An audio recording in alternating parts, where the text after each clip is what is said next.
Hey everyone, it's Jason. Welcome to Dice Throne Season 2, the full big box set. This is where we're going to go over all 8 characters. So this is video part 2. The first part, we went over the first 4 characters. Now we're going to go over the other 4 characters. If I'll link in the description, that video, as well as a how to play video. So I'm not going to go through and re-describe in this one how all the mechanics work, just so we can hop into the goodness of each character. Every character comes with their own little dice tray, or component tray, I guess, rather. They're going to have their own dashboard, which will have all the information you need to play on it, as well as, I guess not all the information, because then we also have leaflets, which will have how their abilities work, what their dice are, and things like that. So let's jump in and look at our first character. We have the Huntress. This is going to be a fun character because she has a companion. So we do have 2 different leaflets here. There's a version 2 and a version 3. Because some of the characters got an update. Now, if you bought the newer versions, I'm assuming they're going to come with the 3rd version printed. But if you got an older version or pick one up online, it has the version 2. You can go to their website, dicethrone.com, and either download or you can purchase the single ones. We're going to look at version 3 for now. And then we'll take a quick glance at what some of the differences are. So we have Huntress here. She's a level 5 complexity. There are her different tokens. So she doesn't have a lot. She has Naira's Bond and Bleed. Alright, her big thing here is going to be Naira, her companion.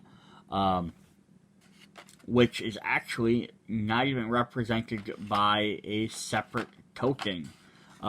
So if we actually hop into her we'll look at her components here. We have some green foresty marble dice, her bleed tokens. Now, you usually have your regular health counter, and then you have your CP counter. She also gets an extra one for Naira, who has her own health counter. And it says, if this dial reads 0, immediately flip it over. And if we flip it over, it's going to say Naira down. During upkeep, if this dial reads at least 5, flip it to make Naira active. Otherwise, heal her by 1. It's just kind of a neat effect there. Just to keep healing back and forth. Alright, so let's take a look a little bit more at that. It says, if you are being attacked while Naira is active, you may choose to pass the full amount of this damage to Naira instead, unless the opponent is attacking with their ultimate ability. So that's kind of cool. So you have basically secondary health. If Naira receives damage, you may still use your defensive ability. And if Naira is active on your offensive roll, results in an attack, increase that damage by 2. So as long as your companion's out, you can basically have them take damage for you, while you still use your defense. You can have them increase your damage. It's active during your offensive roll. You may deal 1 unblockable damage, or unpreventable damage, to her, and then reroll 1 die. This may only be done once per turn. So they can also take damage to help you reroll while you're attacking, so you can get better things. So it's actually kind of a neat little combination there. And we've seen other companions that do different stuff. The Artificer has bots that you can activate. In the first series, we had Trent, or the Treant, which had Saprons, which do different things. This is kind of a different way. It almost acts as like a little secondary character. You have a hero step here, beginning the game with Naira's health dial active and face up with health set to 5. So I mean, 5 health isn't a lot, but like that could be 1 or 2 attacks you could absorb. Naira's Bond, positive status effect, distribute damage received between Huntress and Naira. If the Huntress is attacked while Naira is active, she may spend this token. If spent, any damage received as a result of your opponent's attack may be distributed freely between Huntress and Naira. Ultimately, this token may be spent any time to heal Naira for 2. So now, why would you want to do this when right up here it said, if being attacked, you may choose to pass the full amount. This is so that you can keep them both alive. So if Naira is sitting at 5 health and you're going to take 7 damage, it's coming towards you. you could instead choose to give 4 of the damage to Naira, and then you could take the other 3 so that Naira doesn't die, so you can still use her on her attack phase, or don't have to wait. It'd be better to try and spend a couple points to heal than having to wait for her to heal herself.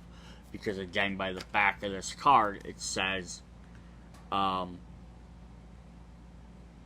heal 1 each turn. So you have to wait 5 turns for it to re-heal, which might be better to take some of that damage. And then we have the bleed status effect. Negative, on a 1, roll 1 die during upkeep. On 1 to 4, receive 1 damage, otherwise remove the token. A player afflicted with this token must roll 1 die during their upkeep. 1 to 4, they dealt 1 damage. 5 to 6, remove this token. And she has 2 spears, 2 claws, bonded soul, and saber tooth. Cool. So let's take a look at her board here. And her upwards. Actually, before we do that, quick, did this in the first video, but we'll re-jump through this on the second video just in case this is your first one watching. Every character has a set of cards, and they all have the same, half their deck is the same cards, and the other half are their unique cards. So every character will have these set of cards here, so I'm not going to re-go through them for the other 5 characters, or the other 4 characters, or 3 characters in this set. So we have some main roll phase cards, roll phase cards. We have Sixit. Change the value of one of your die to 6. Beggardy. A chosen player may perform an additional roll attempt up to 5 dice during their defensive roll. Helping Hand. Select one of your opponent's dice and force them to re-roll it. One more time. A chosen player may perform an additional roll attempt up to 5 dice during their offensive roll. Samesies. Change the value of one of your dice to be identical to the value of one of your other dice. So Wild. Change the value of any one die. Try again. You or a chosen teammate may reroll up to 2 dice. Twice as Wild. Change the value of any 2 dice. Not this time. The chosen player prevents 6 incoming damage. We have some instants. Getting paid. Gain 2 CP. Tip it. Increase or decrease any die by the value of 1. Bye-bye. Remove a status effect token from a chosen player. Double up. Draw 2 cards.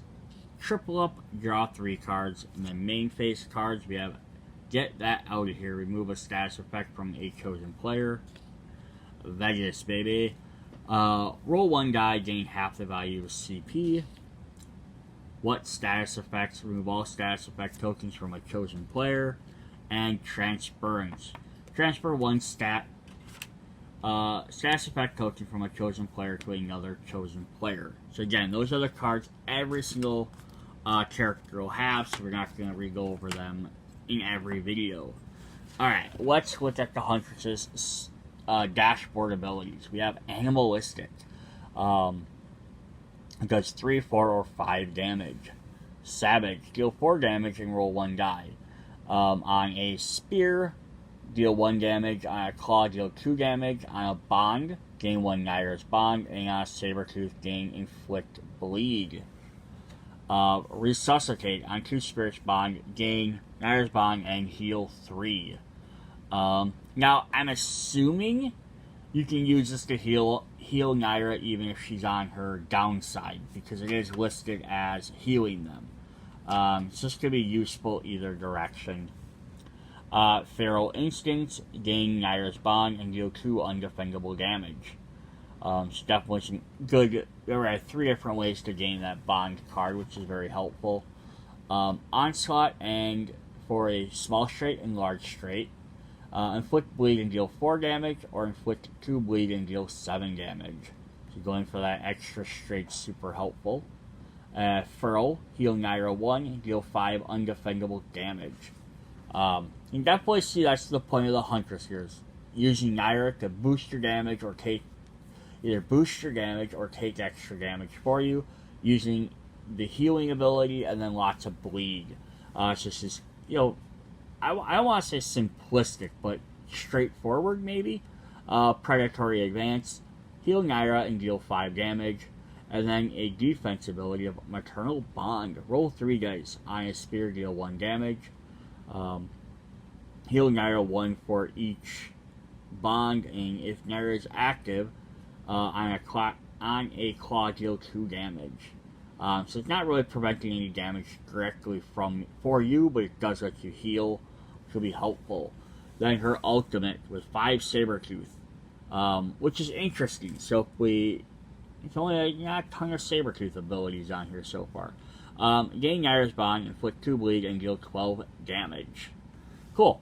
So that is her different abilities. Now let's look at her upgrades, and we'll place them on the board here as a comparison, so we can see what they actually upgrade to. So Animalistic 2 says goes 4, 5, or 6 damage on a 4 of a kind, inflict bleed. So 1 more damage per thing, but you can also potentially inflict bleed.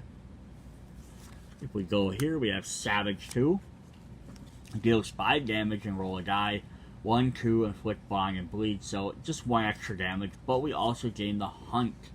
It's just kind of nice if you get 1 less claw. You can instead just inflict bleed and deal 3 damage.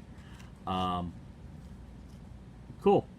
So, now, here, it's kind of an interesting thing with these types of extra ability cards, because if you've rolled 2 claws and a Sabertooth, and you still have rolls left, you could roll to try and go for Savage 2, which does more damage, but it could be the things, maybe you only want to do the Hunt because you want to do less damage, but you're guaranteed to inflict bleed, versus rolling a second time and potentially maybe doing more damage than 5, but that bleed might be nicer, in another sense, because that's going to hit on another turn, because that's during their upkeep. They have to roll, and it could dodge.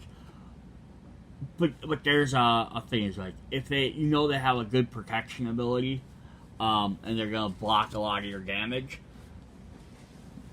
throwing it on Infect and doing 1 or 2 damage here or there might sometimes potentially be better than doing a ton of trying to do a ton of damage and having it all blocked. Just rank. I mean, it's not always. It could be very situational.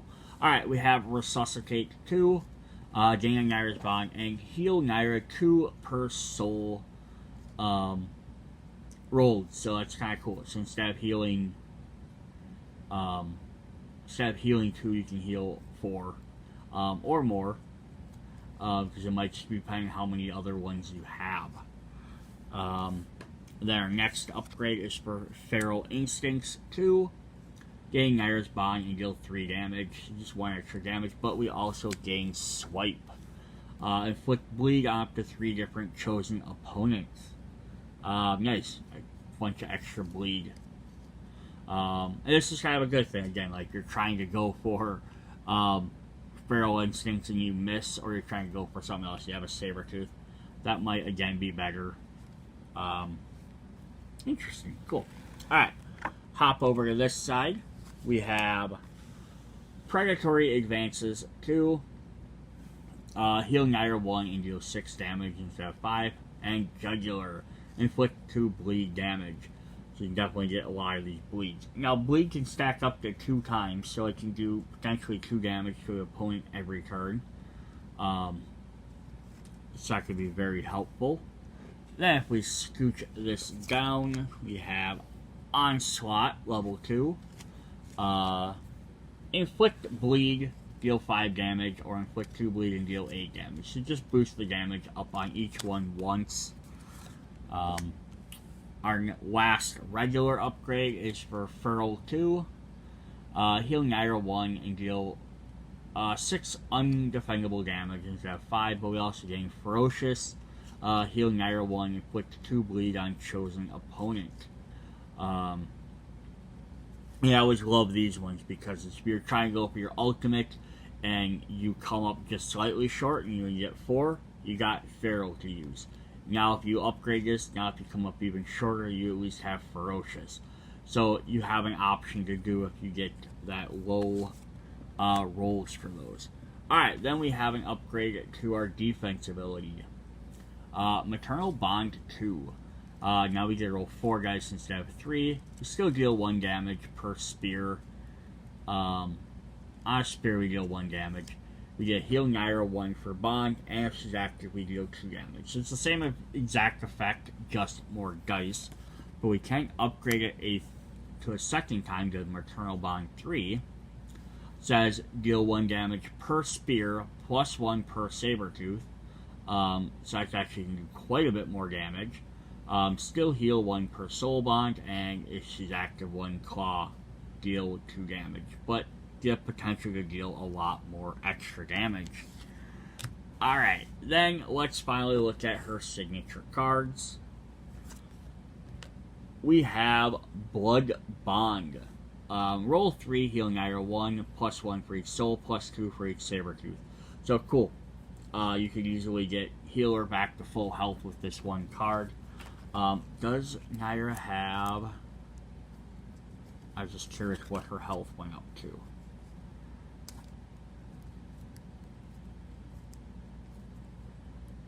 Seven looks like her max health. Starts at 5, can go up to 7. Because that goes back down to 0. Interesting. That's also cool, because on the other side it shows how much health they have as well. So it matches the same side. Alright, that's awesome. Savage Slash. Choose a player, roll a die. On a claw or Sabretooth, inflict 2 bleed, otherwise inflict 1. We have Pounce, roll 5 dice. Add 1 damage per spear on a claw, inflict bleed. Prowl, roll 1 die. On a spear, add 1 damage. Claw, add 2 damage. Bond, heal Naira. On Sabretooth, add 3. Cool. And then we have 1 Instinct, which is Resilient, and gain 1 Naira's Bond. Yeah, so the Huntress is going to have a lot of abilities based on utilizing Naira to do like extra damage, or putting damage on them and then using that to heal them. There's no way to directly heal yourself, but if you can keep putting damage on your companion, you can heal them either until they die, then heal them back up till they resurrect, or try and keep them from dying, which would be the better thing. And then a lot of the bleed effect, which again can stack up to 2 times.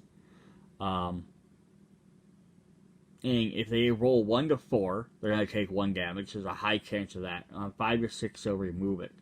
But they don't remove it if they take the damage.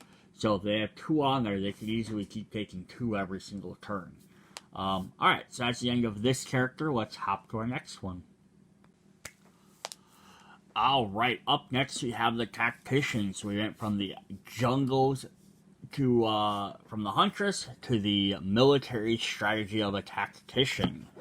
So definitely very interesting combinations here. He is also one of these characters that ended up with a upgraded version of his leaflet. I didn't show the one for the Huntress. I forgot. The big difference was they added 1 ability in there. Other than most of that was just words, and that's just kind of the same thing here. Even if we looked at 2 to 3, protect target, constrict all stay the same because they're the same abilities. I don't even know exactly what really changed on his. All of these look to be the same as well. They probably just upped it. Like, the only one big difference there is they upgraded his hero setup, and they did the same thing like Huntress. They put it on the front side, as opposed to, I think, on the original, it was just kind of mentioned on the back somewhere. So yeah, usually just minor little gameplay thing. But here's the Tactician. He's a level 5 complexity. There's his different tokens: Tactical Advantage, Constrict, Target, and Protect. So let's take a look at what these do. Tactical Advantage. This is his kind of signature one. Let's see if I can get that to focus in a little bit better. There we go. Positive status effect. A player with these tokens may spend them at any time to activate a variety of effects. Gain 1 CP. 1 token, you may reroll 1 of your die at any time. 3 tokens, draw 1 card. 3 tokens to inflict targeted on a chosen opponent. 4 tokens to choose a player that gains Protect. 4 tokens to transfer 1 status effect from any player to any player. This may only be done during your main phase. Okay, so that's kind of cool. So you can build these up, and you can give them to other players too, so that they can use them. But yeah, 1, 3, and 4, so you get some different bonuses there. He does start the game with 2 of them. So right off the bat, you could gain 1 CP, 2 CP, or roll 2 extra die, or one of either. He has Constrict, negative status effect. Spend 1 CP per additional roll attempt. During their next offensive phase, a player equipped with this token must pay 1 CP per roll attempt. Beyond the first, the conclusion of the roll phase, remove this token. Okay, so that's cool. So they roll their first set of dice. If they want to re-roll the second or third time, they have to spend additional CP, which, if they're really low, might prevent them from even doing that. Or it's to have them balance it. Like, is my first roll good enough to do something, or do I have to spend it and then risk not being able to play other cards? So it's kind of a fun ability. We have Targeted, negative status effect, plus 2 incoming damage. When a player afflicted with this token is attacked by an opponent, the attacker increases their damage by 2. Attack modifier and persistent.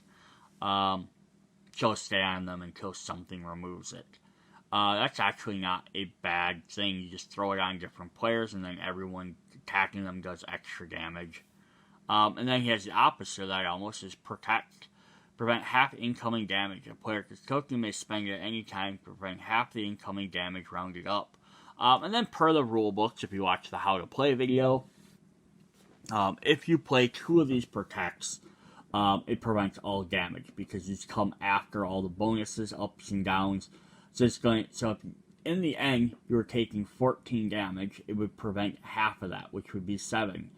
And then it would prevent half of that, which would be 7. 7 plus 7 would reduce it 14, which would reduce it to 0. Even crazier, like if you're, if it was 15, because then it would round it up to 8 damage. So it would prevent 8 and prevent 8, so it would prevent 16 of the 15 damage. So yeah, these can be very powerful.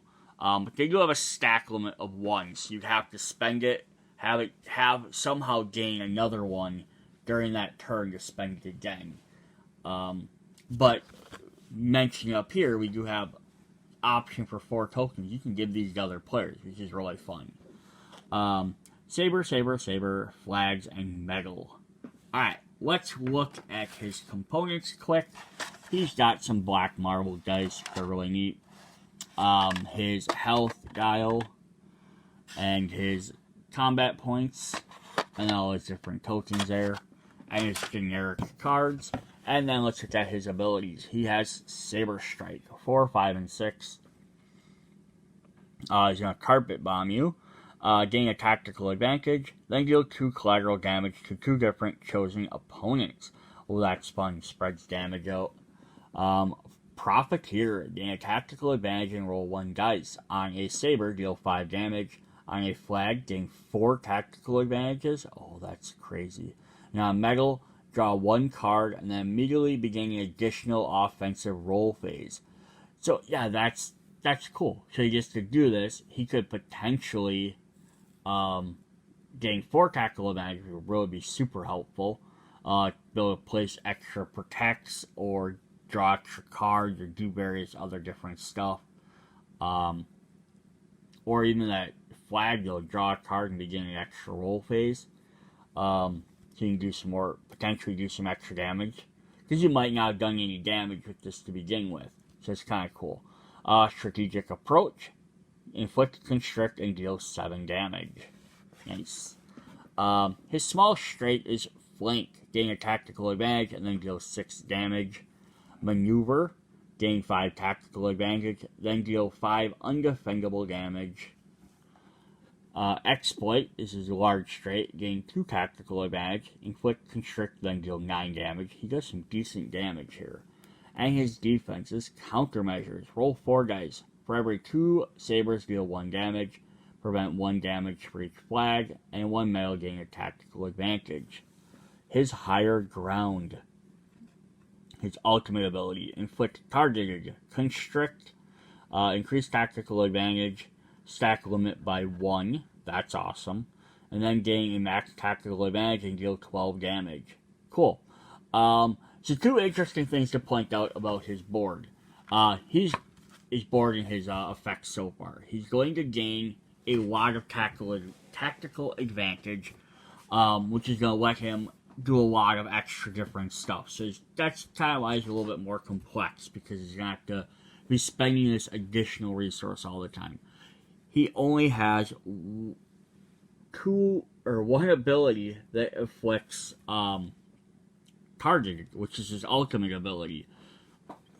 Now he can inflict that, of course, with his tactical advantage by spending 3 tokens. And the same thing with Protect. He has no way of gaining Protect outside of using his tactical advantage. So you have to use them to gain them extra abilities. But as often as it looks like you're going to gain them, it's not going to be too big of an issue. So let's look at his upgrades, and we'll set them down to compare them again. We have Saber Strike level 2. Deal 5, 6, and 7 damage, and 3 of a kind, inflict constrict. Nothing bad about that at all. Slide this down. We have Profiteer 2. Gain 2 tactical advantage and roll a die. So an extra one's not bad. Deal 6 damage instead of 5. Gain, on a flag, you only gain 3 tactical advantage instead of 4. And then on a flag, draw 1 and immediately begin an additional roll phase. So basically the thing is you're going to guarantee to get 2 tactical advantage, and the reason why the flag you gain 1 less is because you can only have 5 to begin with. Because it's not going to take into account that your ultimate's kicked off and upped your ability, or upped your limit. So therefore, it wants to basically reward you earlier, and then if you gain that flag, you'll still be at 5 either way. Alright, then if we go back here, we have Carpet Bomb. So we have Carpet Bomb 2. Gain 2 tactical advantage, then deal 2 damage, collateral damage to 2 different opponents. So he just ups your tactical advantage some more. And then Strategize. Gain 3 tactical advantage and draw 2 cards. Cool, so he's going to gain that. Now there's a lot of card drawing. So I kind of wish he had less upgrades, just so he had more cards to play with, which would have been kind of more fun. But it's what it is. We have Strategic Approach 2. Gain a tactical advantage. Inflict, constrict, and deal 7 damage. So just adding that tactical advantage in there. And the Indirect Approach. Gain 2 tactical advantage, then deal 2 undefendable damage. Just everything's just upgrading to give him more advantages. Although also worth knowing though, his tactical advantage gives him extra things like extra CP, drawing cards, some tokens, rerolling dice. None of it does actual damage. So it gets you in a position to where you can do more, or an option to do stuff, but it's not actually doing any additional damage itself. Flank 2, gain 2 tactical advantage and then deal 6 damage. Go out and do our large straight. We have Exploit 2, gain 3 tactical instead of 2. Shot just boosts both of them a little bit. But we also have Interdiction. Draw 2 cards, inflict Constrict on a chosen opponent. And that Constrict is actually could be very powerful.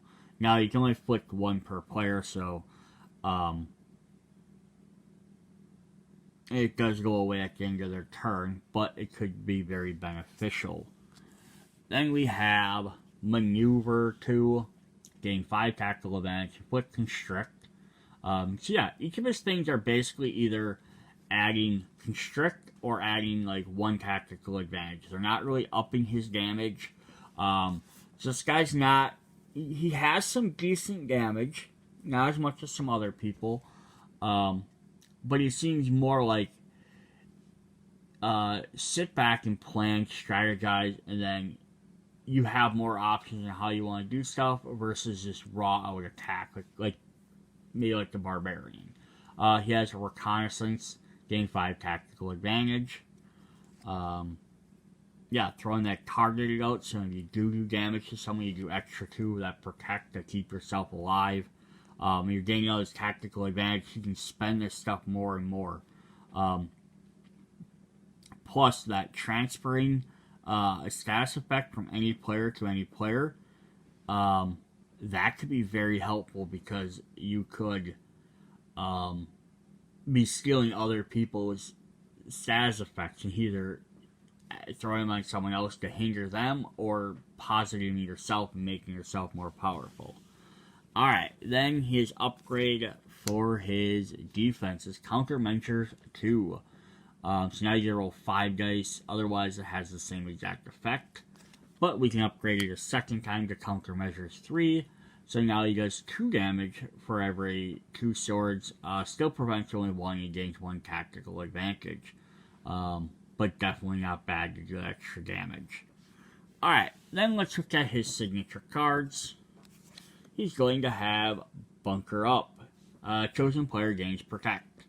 Definitely great. Yeah, if you're playing one-on-one, he has lots of access to protect on himself all the time. And this could be something you could use early on to gain Protect, and then if you have a Protect token, you could use that as a second time to prevent all damage. We have War Room. Roll 1, gain half the value as tactical advantage.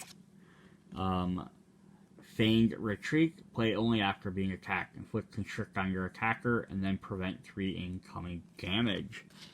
Disengage, play only after being attacked. Roll 1, deal on a saber, deal 2 damage. On a flag, prevent 3. On a metal, gain Protect. And then he has Ambush for an instance, gain 2 tactical advantage. Yes, definitely an interesting character because he's not just straight up like, I'm going to deal damage to you. He has a little bit more planning. What also makes this game very fun and unique is because you have to look at some of these characters beyond just what can this character do, but what would you do if you're playing a team? Whether you're playing 2v2, or if you're playing the Adventures, where it's a co-op and you're fighting against bosses and stuff, but you have teammates helping you out, versus the more powerful bosses. So it's kind of neat to see the interaction of the almost the 3 different ways that would work. How well a character works solo, how well they work on a team versus 2 other players, or however many teams versus you have, or if you're playing against a singular bigger opponent. Just because they're going to be able to do more damage to you because you have players negate your stuff. Alright, so that's what we have for the Tactician. Let's jump into our next character. Alright, up next we have the Ancient Samurai. This is kind of a sort of an interesting character here. So we have the Samurai here. Let's look at his card. Level 3 complexity, a katana, shame, honor, and backstrike. So let's see what all of those do. We'll kind of set that off to the side here. We have shame. It's kind of neat. It's like a paint mark. Kind of cool. Negative stat effect reduces damage or reduces attack by 1 when a player afflicted with shame concludes their offensive roll with an attack. Remove this token and reduce the attack number by 1. We have Honor, positive status effect. Spend to increase attack damage. Spend to increase your attack damage by 1, or spend 2 Honor to increase your attack by 3.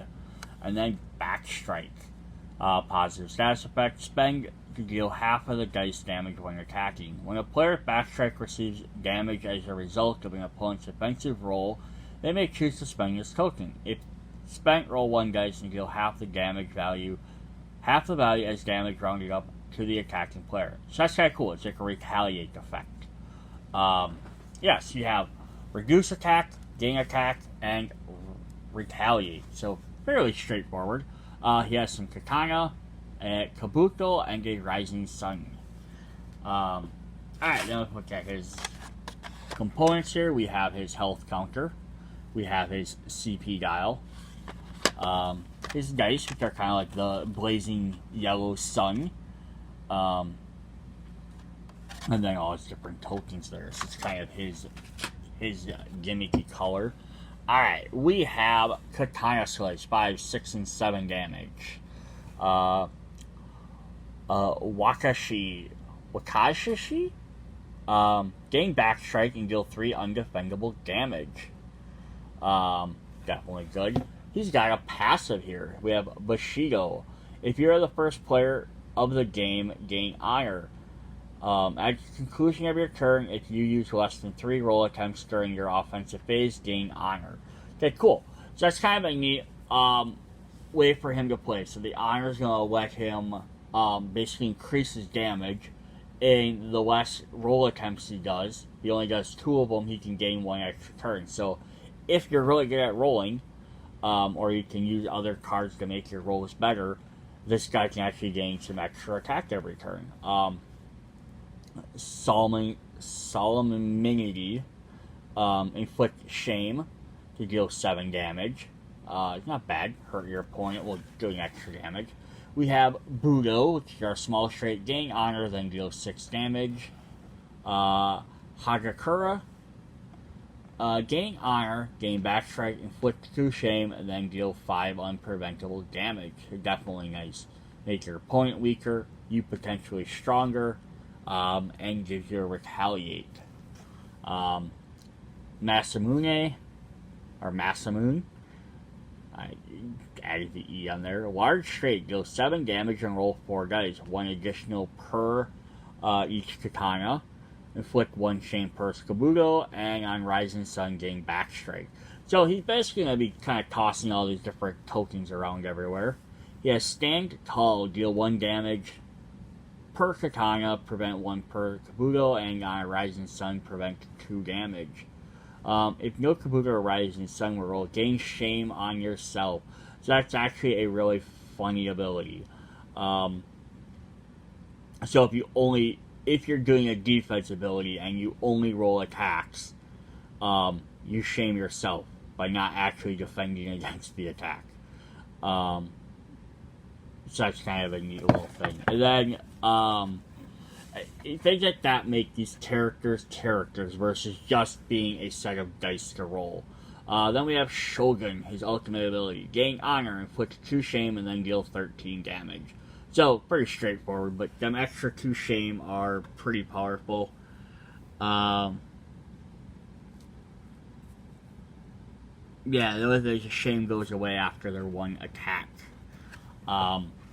Would have been cool if it stuck around as a persistent thing, but that's alright. Alright, then let's look at some upgrades. We have Katana Slice 2. So now we're going to deal 6, 7, or 8 damage.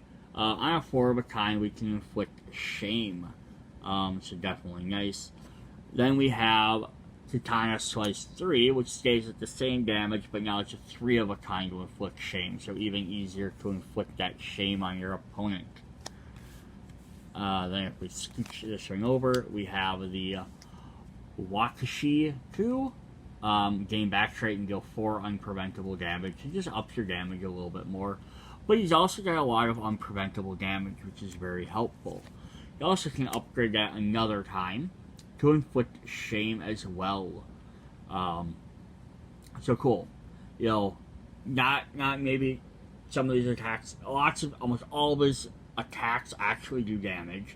So he's going to constantly be doing damage. Retaliate's going to help to do extra damage when they hit you. Shame's going to make that damage easier to negate. His backstrike doesn't care how much they do to you. They can do 1 damage to you, and you still get a retaliate for a roll of 6.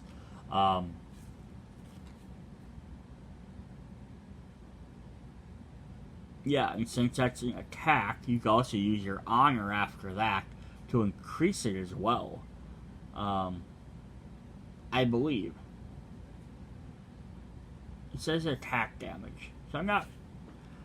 Can I use backstrike when I'm attacked with undefendable? Yes.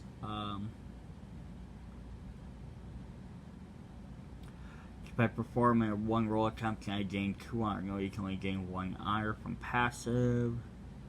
It doesn't really say in here.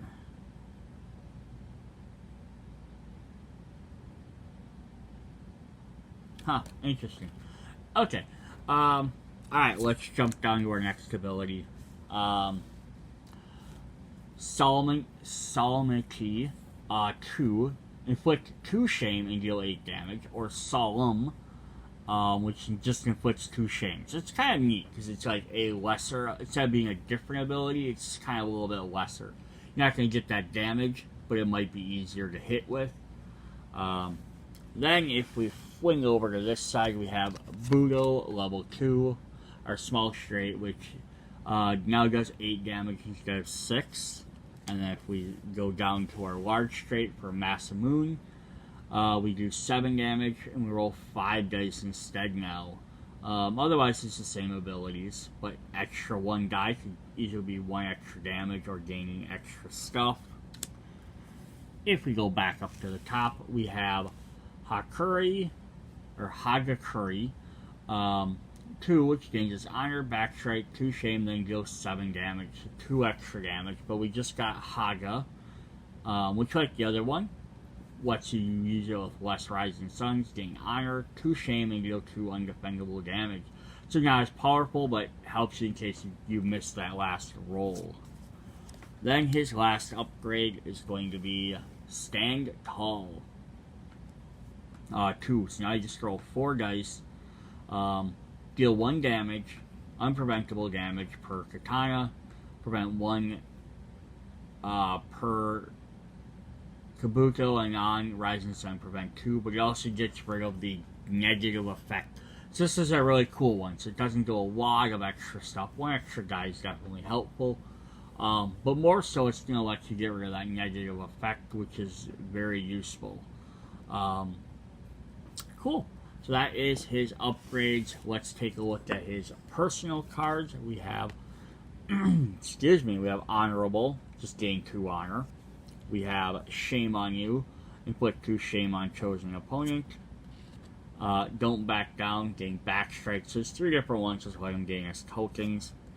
He's got Gishi, attack modifier, roll 1 die. On a katana, add 2 damage. On a Kabuto, inflict 2 shame. On a Rising Sun, gain Backstrike. And then follow through. Roll 5, add 1 damage per katana, and inflict shame. Yeah, so the Samurai's whole entire thing is just about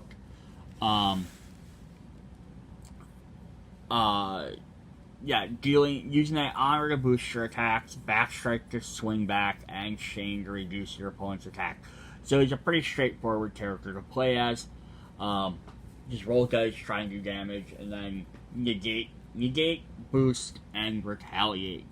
It's definitely fun. Nothing ever wrong with that. Like, you want to have some characters that are a little bit more complex and nuanced, kind of like the Tactician did. But there's nothing wrong with having a character like this that's more straightforward, which is maybe easier for other people to play. Alright, let's hop into our last character. Alright, out of the Ancient East and into the Wild West, we have our Gunslinger. So we have, this should be an interesting character. We have a cowboy with some revolvers. Alright, so the Gunslinger has a complexity of 2. So, now to point out, there has not been a complexity of 1 character in this set. There's been a 2, which is the lowest, and, I don't remember who it was. One of them is a 6 for the highest. But there was no level 1. They had a level 1 Barbarian in the first set, and I think that was it. I don't even think the Marvel set had a level 1. It might have. But I think they kind of went away from that and tried to figure, okay, this game's not that easy or hard to play, so you don't need a level 1. But yeah, we have our token list down there, in case you want to see all those. Alright, then let's look at our abilities. We have Evasive. Spend and roll 1 to 2 to dodge an attack. When a player with Evasive receives damage, they may choose to spend this token. If spent, roll 1 die. If the outcome is 1 or 2, no damage is received, although other effects apply. Multiple evasive tokens may be spent in an attempt to prevent the same source of damage. Just different than this against some of the other, I should say evade attacks, I guess, but like other things that let you prevent damages. This one you have to receive the damage first, then you have the option to try and dodge it, where some of the other ones, it's when you're attacked or at the end of the phase, you have to do it. So here we go. We have reload, positive status effect, spend, and add half of one die to the attack. If the player concludes their offensive roll with an attack, they may spend this token. If spent, roll one die and add half the value's damage rounded up. So this is definitely cool. So you can easily do anywhere from 1 to 4 damage. Because half of 6 would be 3.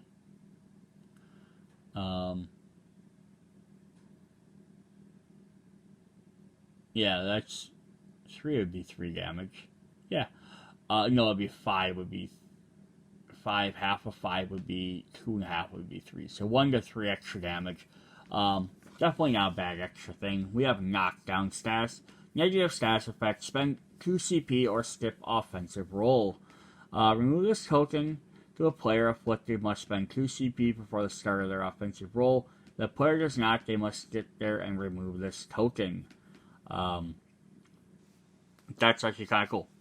I believe they still remove it even if they pay the 2.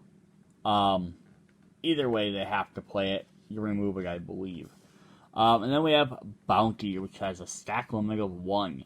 Receive plus 1 damage and the attacker gets 1 CP. When a player afflicted with this token is attacked by an opponent, the attacker increases damage by 1 and gains 1 CP.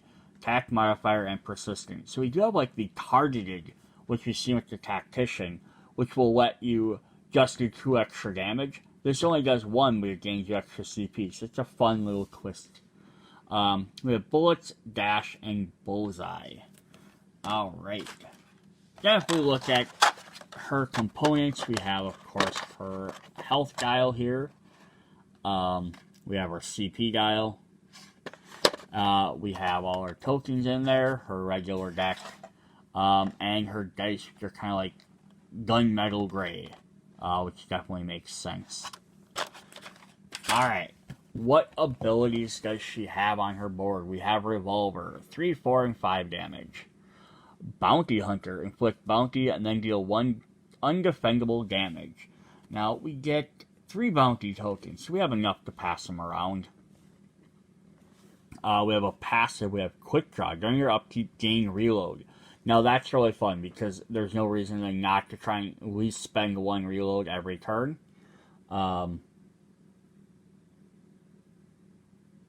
Yeah, why wouldn't you just keep spending it? If I have 1 reload token on my hero and begin a new turn, can I gain a second one? Yes, stack limit is 2.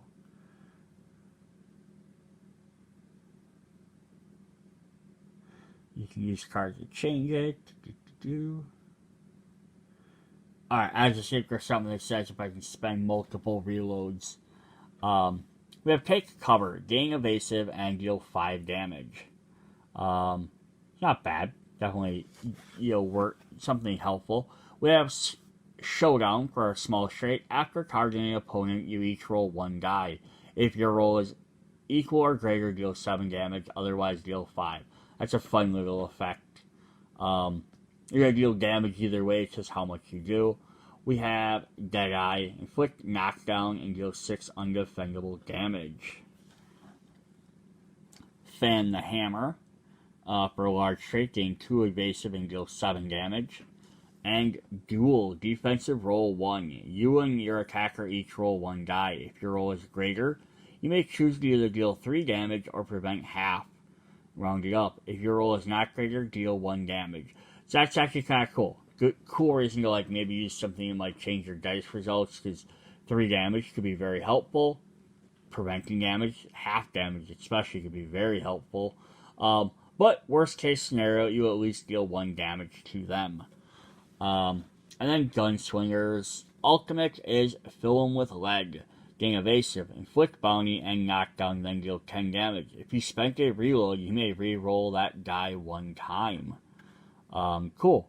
So yeah, you could do 10 damage, which is probably on the lower end for ultimates, but with reload, you have an option of possibly going at least 3. Awesome. So that was hers. Let's look at some upgrades. See what we can do to make her better. We have Revolver 2, deal 4, 5, and 6 damage on a 4 of a kind, also inflicts knockdown. Definitely nice to have. We flip over to Bounty Hunter 2, inflict bounty, then deal 2 unpreventable damage. You'll only cost 1 CP, so that's also one thing to note with some of these. 1 to gain 1 extra hit. You're going to use it anyhow, why not do an extra little bit of damage? If we go to the bottom here, we have Take Cover level 2, gain evasive and deal 6 damage, but we also gain Mark the Target. Gain 2 evasive and inflict bounty. Yeah, so that's definitely not bad. If you're not going to be able to deal the damage, at least set yourself up for victory on a later turn. If we go to this side, we have Showdown level 2, for our small straight, which says, after targeting an opponent, you each roll 1 die. If your roll is greater, deal 8 damage, otherwise deal 6. So it just ups each of the damages by 1. But we can upgrade that a second time to Showdown 3. So 9 and 6. Which is definitely very nice to have. Then if we flip this one over, we have Deadeye level 2. Inflict knockdown and deal 8 damage instead of 6. Also, Enforcer. Gain evasive. Inflict bounty and knockdown on up to 2 chosen opponents. Gain evasive, period. Then inflict bounty and knockdown on up to 2 chosen opponents. So now you can give them a bounty so you can potentially do extra damage and gain money. And then you can also give them knockdown, which makes them spend more. So that's definitely helpful. Then we have, down here, we have Fan the Hammer 2. Gain 2 evasive and deal 8 damage. Or Pistol Whip. Gain evasive, inflict knockdown, and deal 1 undefendable damage. It's just kind of funny, just the combination of those two, because banging the hammer is basically their hand on the trigger. It's releasing all your ammo super fast. Faster than you're supposed to just by pulling the trigger normally, because you're just holding down the, you're manually smacking the hammer down to shoot the next bullet out. And then Pistol Whip is where you're actually taking the pistol and smacking someone with it. So it's either unloading all your bullets at once, pretty much, or smacking them with your gun. So this is kind of a fun little back and forth. We do have an upgrade to Duel. For Duel 2, this is now if your roll is greater, you may choose to deal 3 damage, or prevent up to half. If your roll is less, deal 1 damage.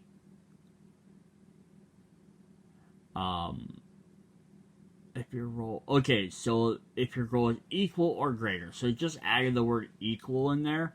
So it's not a huge change, but the difference is, before, if, you rolled a 4, they would have had to roll a 1, 2, or 3. For you to win. Now they can roll 1, 2, 3, or 4. So it gives you 1 extra die leeway. So it's not a huge thing, but it is not bad to have either. Alright, then we do have an upgrade to our passive. You don't always get, but we have Quick Draw 2. During your upkeep, gain a reload. When you spend a reload, you may reroll that die 1 time. So that's definitely helpful. Makes the reload even better than it needed to be.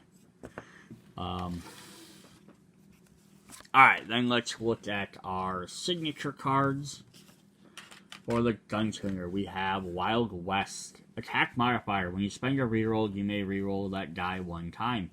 If you do, an additional 1 damage. Add an additional 1 damage to the outcome. So that's definitely helpful. Eat Leg. Roll up to 5. So now roll up to roll 5 dice. Add 1 damage per bullet to the total. If at least 4 was added, inflict knockdown. Wanted. Inflict bounty on a chosen opponent. Spin the chamber. Gain a reload. And roulette. Choose a player to roll 1 die. On a bullet, deal 2 damage.